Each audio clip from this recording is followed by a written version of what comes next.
بن یمان رضی اللہ تعالیٰ عنہ سے حضرت عمر رضی اللہ تعالیٰ عنہ پوچھ رہے ہیں. حضرت عمر رضی اللہ تعالیٰ عنہ سے سوال کیا کرتے ہیں کہ فرمایا کہ بھئی تم میں سے کوئی ایسا ہے کہ جس کو حضور علیہ الصلوۃ والسلام نے جو فتنوں کے متعلق باتیں ارشاد فرمائی ہیں ان میں سے کوئی ایک بات یاد ہو؟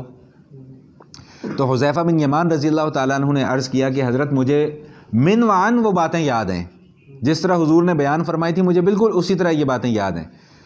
تو حضرت عمر رضی اللہ تعالیٰ نے فرمایا کہ اچھا پھر مجھے کوئی فتنوں کے متعلق بتائیں.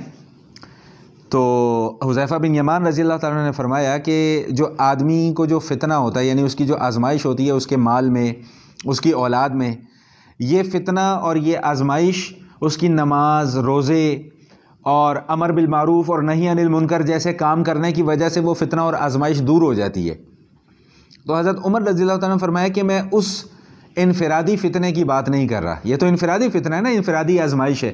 میں اس اجتماعی فتنے کی بات کر رہا ہوں کہ جس کے متعلق حضور علیہ الصلوۃ والسلام نے اشارہ فرما دیا تھا کہ وہ اتنا بڑا فتنہ ہوگا، اتنا بڑا فتنہ ہوگا کہ جیسے دریا کی موجیں ہوتی ہیں وہ اس طرح کا فتنہ ہوگا. تو حذیفہ بن یمان رضی اللہ تعالیٰ عنہ نے عرض کیا کہ حضرت آپ کو اس فتنے سے پریشان ہونے کی ضرورت نہیں ہے. میں نے کہا کیوں؟ میں نے کہا اس لیے کہ آپ کے درمیان میں اور اس فتنے کے درمیان میں ایک دروازہ ہے جو ابھی بند ہے، وہ دروازہ ابھی کھلا نہیں ہے، آپ تک یعنی وہ فتنہ نہیں پہنچے گا.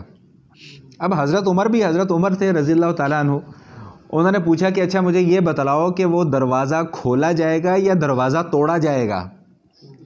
تو عرض کیا کہ حضور نے فرمایا تھا کہ وہ دروازہ توڑا جائے گا. تو حضرت عمر رضی اللہ تعالیٰ عنہ نے فرمایا کہ اچھا پھر جب وہ دروازہ ٹوٹ جائے گا نا فتنوں کا تو اس کے بعد پھر وہ دروازہ کبھی بند نہیں ہوگا، یعنی وہ خلا جو آ جائے گا نا جی، وہ پھر خلا دوبارہ پر نہیں ہوگا. یہ بات ان دونوں کے درمیان، بزرگوں کے درمیان میں آئی گئی ہوگی، ختم ہو گئی. وہاں پہ ایک تیسرے صاحب بھی موجود ہے، وہ بعد میں حذیفہ بن یمان رضی اللہ تعالیٰ عنہ کو ملتے ہیں.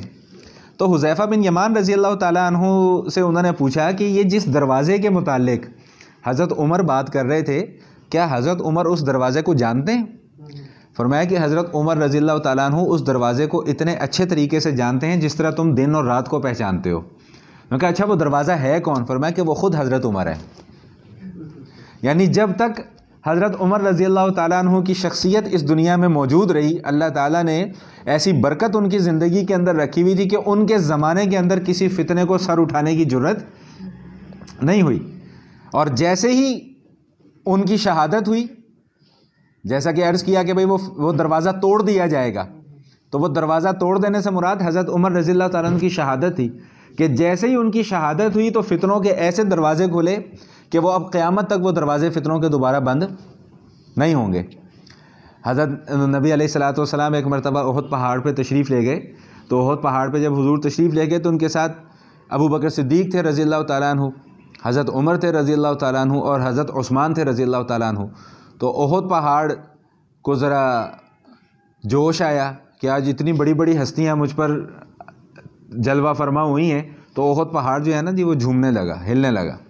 تو نبی علیہ الصلوۃ والسلام نے اس کو ڈانٹا کہ خاموش، چپ کر کے کھڑا رہے، تجھے پتہ نہیں کہ تجھ پر ایک نبی ہے، ایک صدیق ہے اور 2 شہید ہیں. یہ صحیح حدیث ہے. ایک نبی خود حضور علیہ الصلوۃ والسلام، صدیق حضرت ابو بکر صدیق رضی اللہ تعالیٰ عنہ اور 2 شہید، یعنی ان کی زندگی میں ہی نبی علیہ الصلوۃ والسلام نے ان کی شہادت کی پیش گوئی فرما دی تھی کہ 2 شہید ہیں، کہ حضرت عمر رضی اللہ تعالیٰ عنہ اور ایک حضرت عثمان رضی اللہ تعالیٰ عنہ، اور فرما دیا تھا کہ ان دونوں کو بھی شہید کر دیا جائے گا. تو بہرحال عرض کرنے کا مقصد یہ تھا کہ سیدنا عمر رضی اللہ تعالیٰ عنہ کی جو شہادت کا المناک واقعہ ہے یہ بھی علامات قیامت میں سے ایک بہت بڑی علامت ہے. لیکن یہ